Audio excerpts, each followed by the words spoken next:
Bom dia, queridos irmãos, aqueles que se encontram aqui, que somos poucos, mas certamente toda a Igreja reunida em suas casas, que Deus os possa abençoar. Esta é uma altura que nós temos do serviço de liturgia, que é a Escola Sabatina também, que é o coração da Igreja. E é bom falar que a Escola Sabatina bate com força. Aqui estamos poucos, mas vamos ter também uma pequena unidade de ação. E a todas as outras unidades que estão reunidas para recapitular a lição, um bem-aja. Faço aqui um repto para que os irmãos que me estão a ouvir possam realmente ter o gosto de voltar a ter a sua unidade de ação.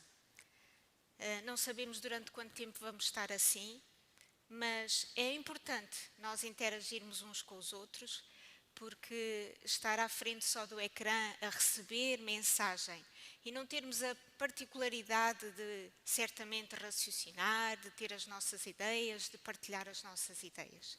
Assim, queridos irmãos, que possam sentir no vosso coração esse desejo de voltar a ter amigos, mesmo que seja à frente de um ecrã, mas podermos ver o sorriso uns dos outros, podemos partilhar as nossas inquietações, orarmos também, assim que possam comunicar com a direção da Escola Sabatina, na pessoa do Gabriel Abreu, da Ângela Espírito Santo, da Ruth, da Beatriz Braga, da Liuba, da Flávia. Esta é certamente a direção da Escola Sabatina, mas que cada um de nós possa realmente voltar a ter a sua unidade de ação. Assim, eu dou as boas-vindas hoje à minha pequena unidade de ação. Na minha pequena unidade de ação desta manhã, eu vou ter a irmã Manuela, de Pinhal Novo, um bem-aja para a irmã Manuela de Pinhal Novo, e vou ter também o Ailson, do grupo de Santo André. Assim, esta nossa unidade desta manhã vai ser composta por estas três pessoas, mas que vamos partilhar também a mensagem vinda do Senhor e que aquilo que refletimos, que cada um fez no seu estudo, possa ser benéfico para todos nós. E a pedir neste momento que os que estão aqui e certamente ao irmão Ailson e também à irmã Manuela, que pudéssemos inclinar a nossa cabeça e vamos orar ao Senhor neste momento. Querido e bondoso Pai do céu, obrigado, Senhor, pela oportunidade de podermos mais uma vez dirigir-nos a Ti. Querido Deus, Tu possas abençoar esta Escola Sabatina. Aquilo que nós queremos e desejamos é que o coração da Igreja bata forte, continue a bater, para que a Tua Igreja possa estar certamente unida no estudo da Palavra, na partilha, no amor uns com os outros. Que abençoe, Senhor, todas as unidades de ação que estão reunidas neste momento, não só de adultos, jovens e crianças, mas também, Senhor, aquilo que vamos fazer neste momento aqui, que possas abençoar a irmã Manuela, o jovem Ailson, e, Senhor, que o Teu Santo Espírito nos dirija, bem como toda a equipa técnica que nos dá todo o suporte. Tudo isto dirigimos nesta hora em nome de Jesus. Amém.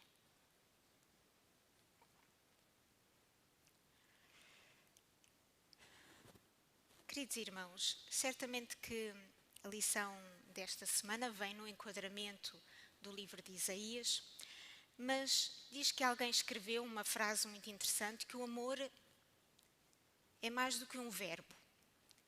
Ele requer ação, requer não só palavras, não só pensamentos. Certamente que esta palavra ou este sentimento de amor, o teste está naquilo que se faz, na forma como agimos. O amor é certamente transmitido em palavras e atos. E então, ao longo desta semana, podemos desenvolver, podemos desbravar este tema, o tema do amor ativo ou do amor em ação. E certamente que Isaías vem-nos demonstrar alguns princípios espirituais muito, muito relevantes. Estudámos basicamente o capítulo 55 e o capítulo 58 de Isaías, que vêm demonstrar que realmente a diferença entre uma religião formal e uma religião autêntica, uma religião com poder. Qualquer um de nós pode ser religioso, frequentar regularmente uma igreja, mas certamente que não é só isso que Deus requer de nós.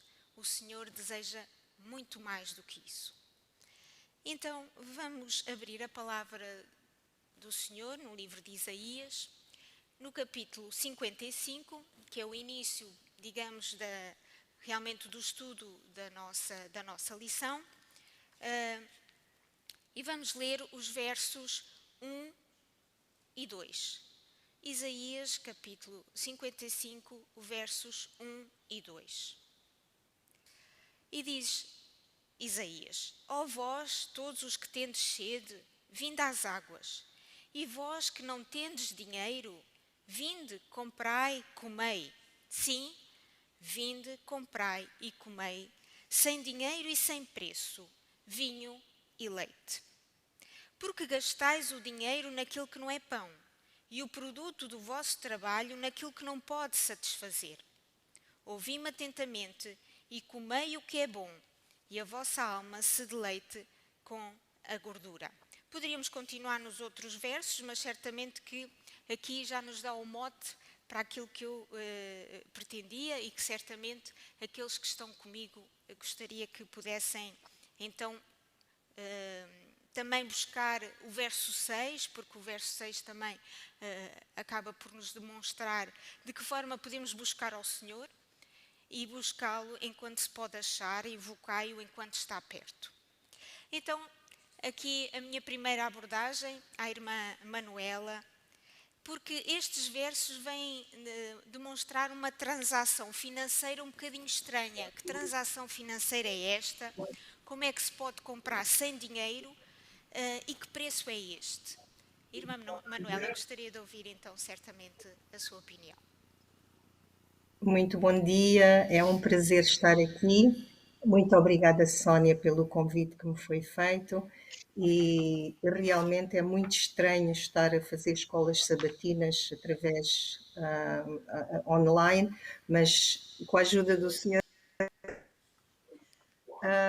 Realmente, eu quando vi esta frase, eu não achei estranha porque há muitos anos já que eu ouvi uma pessoa dizer, portanto, uma pessoa que foi muito bem sucedida nos seus negócios e que disse, e que toda a gente lhe dizia: tiveste muita sorte. E essa pessoa dizia: pois, mas a sorte dá muito trabalho.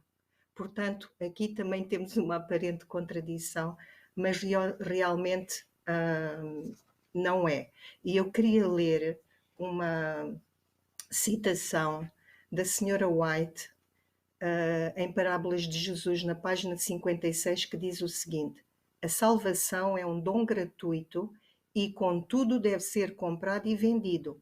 No mercado que está sob a administração do favor divino, a preciosa pérola é representada como sendo comprada sem dinheiro e sem preço. O Evangelho de Cristo é uma bênção que todos podem possuir. Os mais pobres, tanto como os mais ricos, estão em condições de adquirir a salvação, pois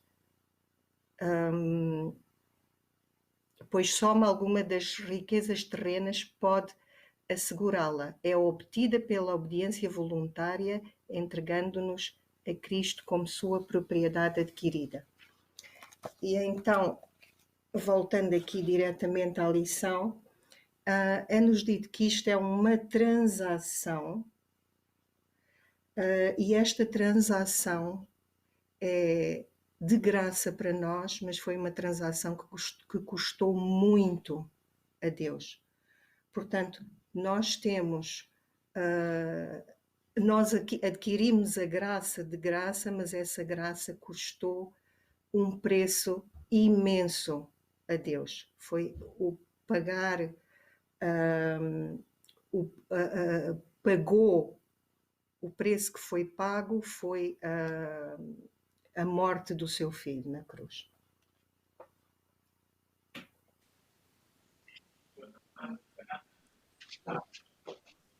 Agradeço certamente, Irmã Manuela, este contributo. E se nós fôssemos um bocadinho atrás, o capítulo 53 de Isaías, que nós vemos realmente alguém que sofreu tanto, que fala de Jesus Cristo. Depois, se avançarmos um bocadinho no capítulo 54, o capítulo 54 vem demonstrar que, apesar de muitas vezes não termos qualquer mérito, e não temos, e podermos ser rejeitados, mesmo assim, este servo grandioso, foi um servo substituto. A oferta de alguém que pagou um preço, como a irmã Manuela referia. Agora um bocadinho dar a palavra ao Ailson. Numa sociedade em que normalmente há sempre transações que se paga para se adquirir alguma coisa, como é que eu posso merecer algo sem fazer nada? O que é este conceito de graça? O que é que isto realmente nos tem a dizer em termos espirituais? Porque não é muito fácil de compreender. Ailson, gostaria que nos pudesse ajudar.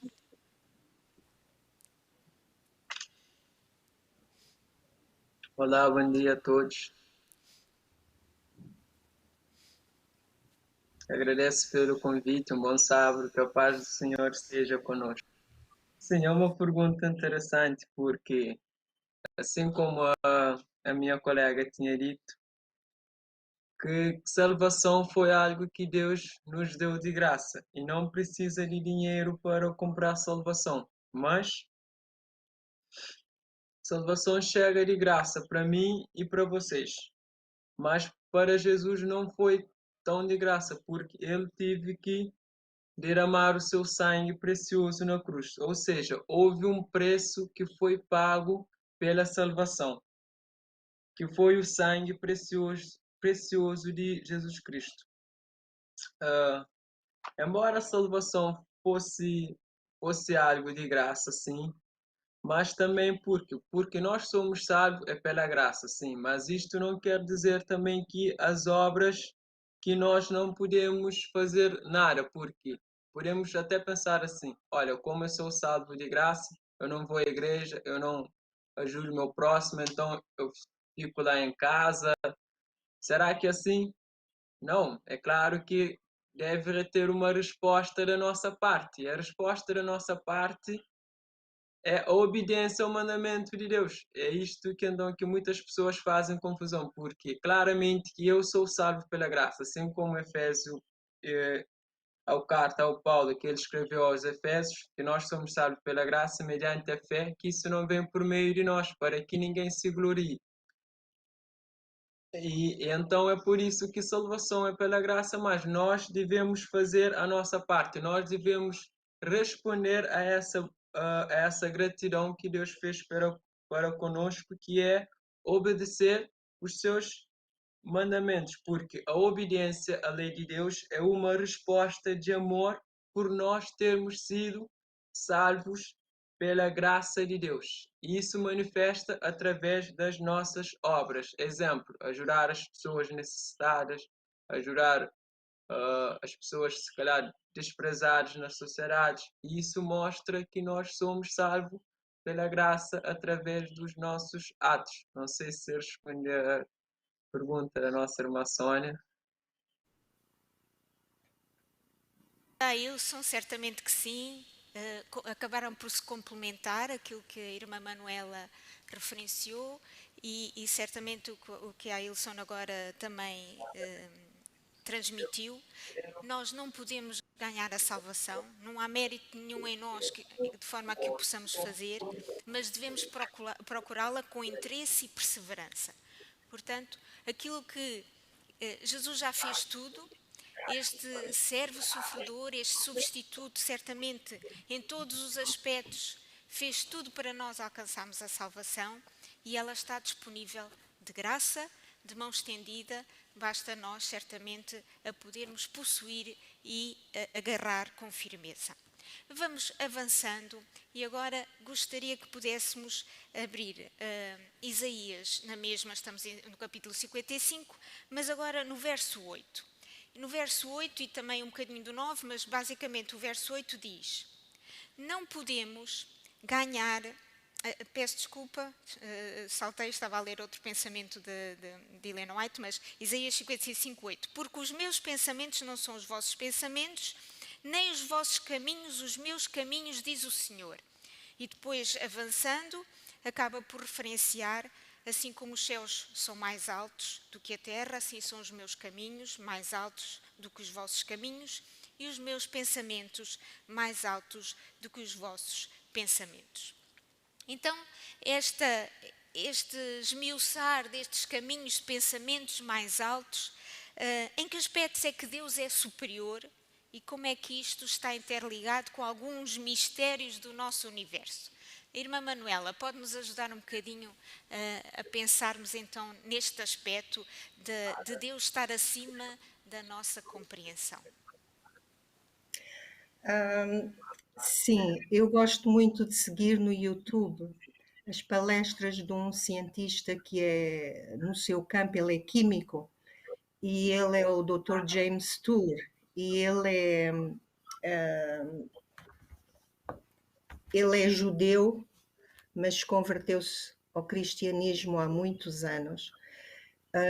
E ele então fala nas suas palestras exatamente acerca de mistérios de Deus, acerca da criação, e ele, muito interessantemente, diz-nos que quando a porta fechada está com os seus pares e que lhes pergunta acerca de como é que começou a vida, e eles dizem, à boca pequena, que não fazem a mínima ideia.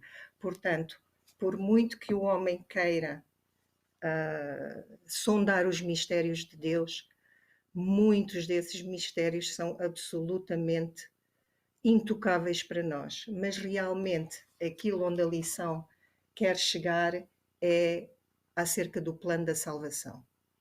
É o mistério dos mistérios, devido à profundidade do plano da salvação, devido como diz aqui, ao ponto que o Criador se tenha rebaixado ao revestir-se da humanidade para viver uma vida de trabalhos e sofrimento, unicamente para morrer depois em nosso favor, como sacrifício pelo pecado, a fim de nos poder perdoar e manifestar misericórdia. E diz-nos aqui também, é mais uma citação da Senhora White, que o tema da redenção é um tema que os anjos desejam analisar. Ele será a ciência e o cântico dos remidos ao longo dos séculos intermináveis da eternidade. Não será ele digno agora de cuidado, atenção e estudo? E diz-nos também que o tema é inesgotável. Isto para nós, eternidade, um tema ser inesgotável, isto para nós são conceitos que eu pelo menos não consigo abarcar, não consigo imaginar como é que durante eras e eras e eras sem fim nós poderemos estar a discutir algo e mesmo essa discussão nunca terá fim. Portanto, o estudo da encarnação de Cristo, o seu sacrifício expiatório na cruz e a sua obra mediadora no santuário celestial será o mistério dos mistérios que nós iremos, com a graça de Deus, iremos explorar durante toda a eternidade. Muito obrigada, irmã Manuela. Certamente que não estamos aqui para explicar estes pensamentos mais altos e mais elevados, porque acima de tudo Deus é superior ao homem, que somos cada um de nós, que somos criaturas. Deus é superior no seu caráter, na sua natureza. E teremos toda a eternidade para compreender estes mistérios, este mistério do plano da redenção, o mistério da encarnação de Cristo, o mistério da ressurreição, queridos irmãos, tudo que tem razão de ser na nossa fé, mas que não puxemos Deus para a nossa esfera, porque Deus está acima de toda a nossa compreensão. Vamos avançando e agora para o capítulo 58. certamente teríamos mais alguns detalhes a esmiuçar, não nos compete aqui, uma vez que cada um de nós teve a oportunidade de estudar a lição ao longo da semana, aqui vamos só pincelar alguns detalhes, que é esse o objetivo. E agora, em Isaías 58, vamos ler o versos 3, 4, mais ou menos, porque temos vários textos para nós podermos compreender e certamente discutir. Então, Isaías 58, 3 e 4 diz: dizendo, porque jejuamos nós e tu não atentas para isso? Porque afligimos a nossa alma e tu não o sabes? Eis que no dia em que jejuais, achais o vosso próprio contentamento e requereis todo o vosso trabalho. Eis que para contendas e debates, jejuais, e para dardes punhadas impiamente. Não jejueis como hoje para fazer ouvir a vossa voz no alto. Aqui a ligação entre certamente a lição de terça e de quarta-feira, com pontos diferentes, mas todos relativamente ao jejum. E agora eu gostaria certamente de lançar aqui o repto ao Ailson. Se o jejum foi instituído por Deus, porque é que Deus não está aqui a felicitar a piedade do povo, uma vez que o povo está a reclamar certamente esta questão? E depois, de que forma é que nós também encaramos estas práticas, muitas vezes até estes ritos, mas sempre relacionados com esta questão do jejum? E eu queria ouvir a opinião do Ailson.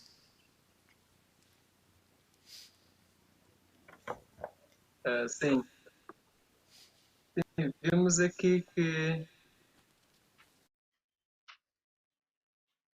vimos aqui que o povo estava a fazer jejum. É claro que jejum foi uma instituição ou algo instituído por Deus, sim. Mas tem que ser da forma correta, porque vimos que o povo de Israel que busca Deus, o povo que vai para a igreja, o povo que canta, faz aquela moralidade toda, aquele tudo apenas era de aparência. Podemos dizer que era apenas um ato ritual. Ou seja, eles faziam aquilo que é para se demonstrar. Inteiramente era tudo aquele formalismo, aquele formalismo de aparência. Então podemos lembrar aquela parábola, não, aquela história de Jesus que ele caminhava, que ele encontrou uma figueira que aparentemente estava cheia de folhas, e pela sua forma apresentava que dava fruto, mas era só de aparência. Então é isto que acontecia com o antigo Israel, e também infelizmente é o que acontece hoje e com Israel espiritual que somos nós, porque vimos dentro de igreja que tem pessoas aí que canta, faz pregação, faz jejum, participa na Santa Ceia e tudo mais, mas só que é só de aparência, ou seja, são pessoas que são religiosas, mas que não são cristãos de verdade. Infelizmente é o que nós temos dentro da nossa igreja. Não há harmonia, ou seja, as suas circunstâncias não se coincidem, porque aparentemente fazem apenas formalismo, apenas atos rituais que não brotam no fundo do coração, porque Deus disse que Ele precisa de adoradores que adoram em espírito e em verdade. E Deus quer nos mostrar a diferença entre ser um ser religioso e um ser cristão, um ser que é verdadeiramente seguidor, um verdadeiramente adorador de Cristo, que é aquele que adora em espírito e em verdade, não pelo formalismo, não pela aparência. Ah, e nós temos é que entregar inteiramente a nossa vida a Deus para assim que Ele possa nos transformar pela sua graça, a fim que Ele nos possa nos fazer um verdadeiramente cristão, que é aquele que não só adora pelo formalismo, não só pela aparência, mas sim em espírito e em verdade. Obrigada, Ailson. Se a irmã Manuela também quiser acrescentar alguma coisa, esteja perfeitamente à vontade. Às vezes o facto de não estarmos próximos, não vemos tão bem o olhar uns dos outros, e se alguém certamente quer interpelar, mas o Ailson abordou bem a questão da essência, do ser, e não do demonstrar só pela aparência. É interessante que Jesus, no livro de Mateus e sobretudo no Sermão do Monte, que tem muitos conceitos e muitas questões importantes para a nossa reflexão, Jesus vai criticar o ritualismo judaico do seu tempo e vai começar pelas esmolas, vai depois falar da oração, porque eles oravam nas esquinas para serem visíveis, e vai falar no jejum. Ou seja, estes elementos são essenciais na vida cristã. Nós precisamos muito da oração, do relacionamento com o nosso Deus. Depois, a ligação aos necessitados, àqueles que não nos são indiferentes à nossa volta. E o jejum no aspecto da abnegação, certamente de arrependimento, para a nossa vida ser genuína. Portanto, aqui o foco não está no rito. Nós precisamos dos ritos, das formas de determinadas situações de adoração, mas não é só seguir a formalidade, é certamente de buscar a essência em Deus e deixarmos transformar por esse aspecto. Alguém quer intervir com mais algum ponto? Sim, eu gostava só, veio-me aqui à mente uma coisa que é Deus, quando Ele tão bondosamente nos dá a sua graça, Ele pede-nos que nós façamos uma experiência radical com Ele. E a experiência radical é que nós deixemos que Ele transforme as nossas vidas, até mesmo os nossos instintos, para que depois nós possamos ter esta vida de serviço, esta vida que é contrária àquilo que é a nossa natureza, que é o de não nos mostrarmos. Ainda ontem eu estava a ver um filme interessante, e então que era uma pessoa que dizia que fez uma coisa, uma ação muito boa, mas depois disse a outra pessoa: não digas a ninguém, porque eu quero que as pessoas me respeitem pelo aquilo que elas próprias veem a mudança em mim, e não por este ato de bondade que eu fiz para contigo. Portanto, realmente este jejum é um jejum completamente diferente. Deus quer que nós sejamos pessoas que o imitemos na nossa vida, que tenhamos o jejum que Deus quer é um modo de vida e não algo só que nós fazemos de vez em quando, e especialmente, como disse o Ailson, que fazemos só para mostrar aos outros. Obrigada. Certamente que aqui também está, e o Ailson quer acrescentar mais alguma coisa, mas vamos dar a oportunidade. Deixem-me só ler os versos de Isaías 58, do 6 ao 8, e depois o 11 e, assim, e o 10 também, para contextualizarmos um bocadinho, uma vez que vem no mesmo encadeamento. Porventura não é este o jejum que escolhi, que soltes as ligaduras da impiedade, que desfaças as ataduras do jugo e que deixes livres os quebrantados e que despedaces todo o jugo? Porventura não é também que repartas o teu pão com o faminto, recolhas em casa os pobres desterrados e, vendo o nu, o cubras e não te escondas daquele que é da tua carne? Então romperá a tua luz com uma alva e a tua cura apressadamente brotará, e a tua justiça irá adiante da tua face, e a glória do Senhor será a tua retaguarda. E o verso 10, no fundo, tanto este como o 10 são uma bênção. Se abrires a tua alma ao faminto e fartares a alma aflita, então a tua luz nascerá nas trevas e a tua escuridão será como o meio-dia. Então, Ailson, o que gostarias então de dizer mais sobre este ponto?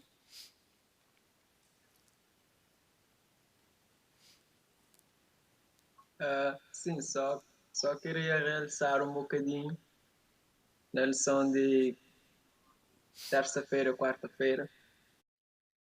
Sim, cristianismo é muito mais do que doutrinas, é muito mais que conceitos teólogos. Cristianismo é muito mais que igrejas e organizações, ou seja, assim como como o título da lição desta semana, cristianismo é o amor em ação. Cristianismo é a caridade, é a bondade, é a misericórdia, é estender as mãos para as pessoas mais necessitadas. De acordo com Tiago 1,7, que a verdadeira religião é qual? É aquela que cuida das viúvas e dos órfãos. Então podemos dizer que cristianismo é um amor em ação. Obrigada. Certamente, aliás, é isto que nos vai distinguir a cada um de nós, cristãos, e a todo o ser humano, no final, quando Jesus disser se nos conhece ou não. Porque é este repto que Jesus vai lançar quando fizermos alguma coisa em prol de alguém e nem sequer nos demos conta, porque é alguma coisa que vinha dentro de nós e não alguma coisa que era um ritual a ser seguido e para as pessoas verem. E aí Jesus vai certamente lançar a sua mão e estender a sua mão àqueles que fizeram sem darem conta, enquanto outros irão contabilizar e Jesus vai dizer que não os conhece. Portanto, é certamente um desafio para cada um de nós. Vamos avançando e agora nos versos 13 e 14, porque a lição salta também nesta questão do jejum, que também abordou o dia da expiação. Aqui não esmiuçámos tanto, mas percebemos que o dia da expiação para o povo de Israel significava realmente um encontro de introspeção, certamente de análise da sua vida. Cabe a cada um de nós pensar que também estamos a viver um período de reflexão da nossa vida, de arrependimento, porque o juízo virá. Então, agora os versos 13 e 14 do mesmo capítulo 58. Se desviares o teu pé do sábado, de fazer a tua vontade no meu santo dia, e se chamares ao sábado deleitoso e santo dia do Senhor, digno de honra, e se o honrares não seguindo os teus caminhos, nem pretendendo fazer a tua própria vontade, nem falar as tuas próprias palavras, então te deleitarás no Senhor, e te farei cavalgar sobre as alturas da terra, e te sustentarei com a herança de Jacó, teu pai, porque a boca do Senhor o disse. Então vemos aqui realmente a ligação entre alguns pontos que já falámos, e eu gostaria, em primeiro lugar, à irmã Manuela, de que me pudesse falar um bocadinho desta relação de abnegação, bondade social e o sábado, e depois que o Ailson também pudesse desbravar um bocadinho da motivação ou deste aspecto do sábado ligado também a este serviço. Então, irmã Manuela. Esta palavra é muito interessante porque eu tinha uma ideia que a abnegação tinha mais a ver com submissão, mas então fui ao dicionário, que é assim que eu gosto de pedir aos meus jovenzinhos quando não percebem uma palavra, eu digo-lhes, vão ao dicionário, porque lá tem a explicação correta o que é que as palavras querem dizer, e tem múltiplos significados que nos ajudam.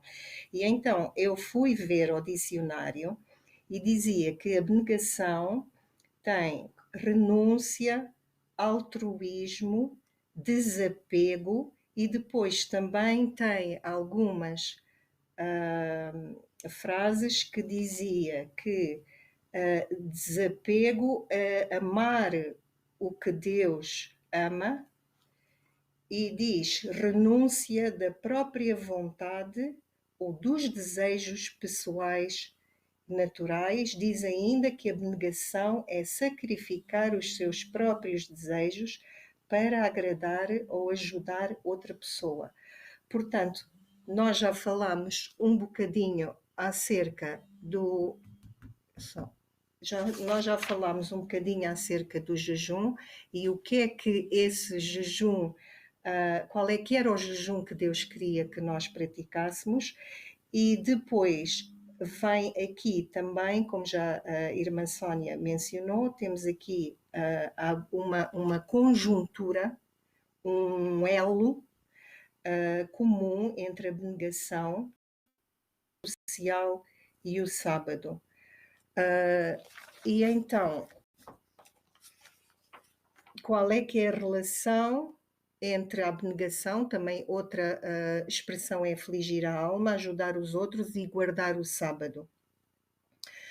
Todos estes 3 pontos exigem que nos foquemos em Deus e nas suas prioridades e reconhecer a nossa dependência dele. Isto é a única maneira que nós vamos ter capacidade de o fazer. Depois, os 3 são caminhos para buscarmos a santidade, ou, em algumas versões, a perfeição, ao imitarmos Deus, que se humilhou. Se nós depois formos ver Filipenses 2:8, mostrou altruísmo. Em Atos 10:38, eu depois, quando acabar, gostaria que nós pudéssemos ler este Atos 10:38, e descansou e honrou o sábado, como nos diz em Gênesis 2, 2 e 3. E, além de ser uma delícia, a observância do sábado também traz bênçãos especiais, como nos diz, como já lemos em Isaías 11:58. Então, eu convido-vos a que possamos abrir em Atos 10:38.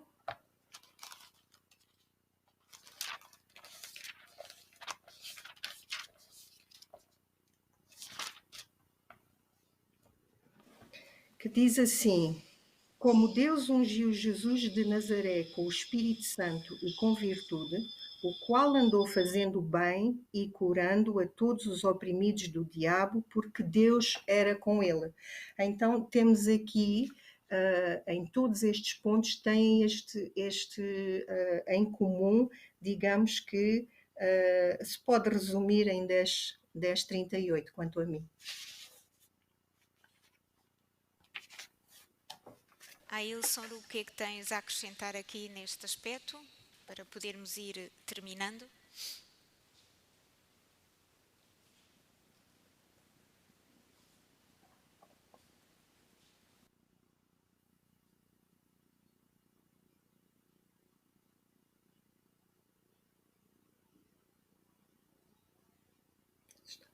Não se está a ouvir. Sim, peço desculpa.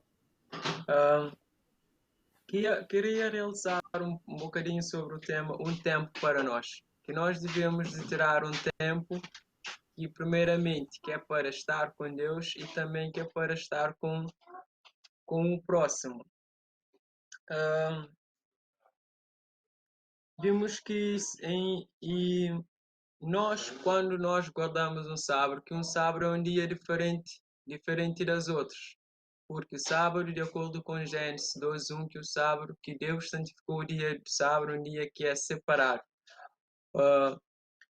Ou seja, que sempre que nós guardamos o sábado, nós lembramos que nós fomos criados, que nós somos criados à imagem e semelhança de um Criador. Mas o que nós devemos fazer então nesse dia de sábado? Então, de acordo com a lição, e mesmo também Jesus já tinha referido em livro de Marcos 2:27, que Jesus demonstrou que os atos de bondade são apropriados para o dia de sábado. Vimos que Jesus curou no dia de sábado, que Jesus fazia milagres, que Jesus ajudava as pessoas no dia de sábado. Então, sábado é um dia de bênção que é para nós e também para as outras pessoas, que nós devemos fazer, podemos dizer assim, a bondade social, que é ajudar as pessoas que necessitam, tirar um tempo para estar a sós com Deus, um tempo com a família. E muitas das vezes, se calhar, digo que se calhar é no sábado que nós temos muitas reuniões depois do culto. O sábado torna aquilo cheio, não podemos até dar um passeio, sair com a família um bocadinho, porque temos a reunião uma atrás das outras. Isto, se calhar, mostra que, em vez de ser um dia, se calhar, tão deleitoso que devemos estar em companhia com os irmãos e principalmente com Deus, se calhar torna um fardo. É por isso que nós devemos fazer com que o sábado seja um dia deleitoso e realizar boa social. Obrigada também por esta achega. Realmente, a irmã White, nos testemunhos para a igreja, diz o seguinte: o profeta está a dirigir-se aos guardadores do sábado e não aos pecadores ou aos incrédulos, mas aos que fazem grande profissão de piedade. O nosso coração precisa expandir-se e estar motivado. Então Deus fará que seja como o jardim regado, cujas águas nunca faltam. E tanto a irmã Manuela como o Ailson frisaram este aspecto. Tem que ser alguma coisa porque a palavra motivação vem também da palavra entusiasmo. E é interessante que no grego a palavra entusiasmo é in theos, ou seja, em Deus. É uma coisa que vem do interior e que automaticamente acaba por vir para o exterior para os outros realmente perceberem que aquilo que nos motiva, que aquilo que nos entusiasma é alguma coisa que está dentro de nós. E faz aqui um repto e uma reflexão como guardadores de sábado, que possamos repensar de que forma é que o estamos a fazer, se não estamos a negligenciar o alívio do sofrimento, de não estarmos a dar realmente a devida atenção àqueles que nos rodeiam, porque Jesus era isso que fazia. Então, meus queridos irmãos, meus queridos amigos, em particular a irmã Manuela e o irmão Ailson, muito obrigada pela vossa participação. A nossa unidade foi dinâmica também e tudo correu bem. Que Deus vos abençoe grandemente. Isaías mostra então que a salvação é oferecida a todos que o desejarem receber. Mostra que Deus fez em nosso favor tudo através de Jesus Cristo. Então que possamos desfrutar e partilhar desta grande bênção. Possamos desfrutar de forma a que a nossa vida seja modificada e esta misericórdia que vem de Deus seja estendida a outros por meio de nós. Que Deus vos possa abençoar grandemente. Um bem-aja e um abraço, irmã Manuela e a Ilson mais uma vez, e a todos que nos ouvem esta manhã. Continuemos a motivar e a fazer bater este coração que é a Igreja e possamos nos agregar nesta unidade hoje que foi um bocadinho mais pequena, mas possamos ter o gosto de nos agregar ao estudo da lição e à partilha, que é esse o objetivo. Muito obrigada.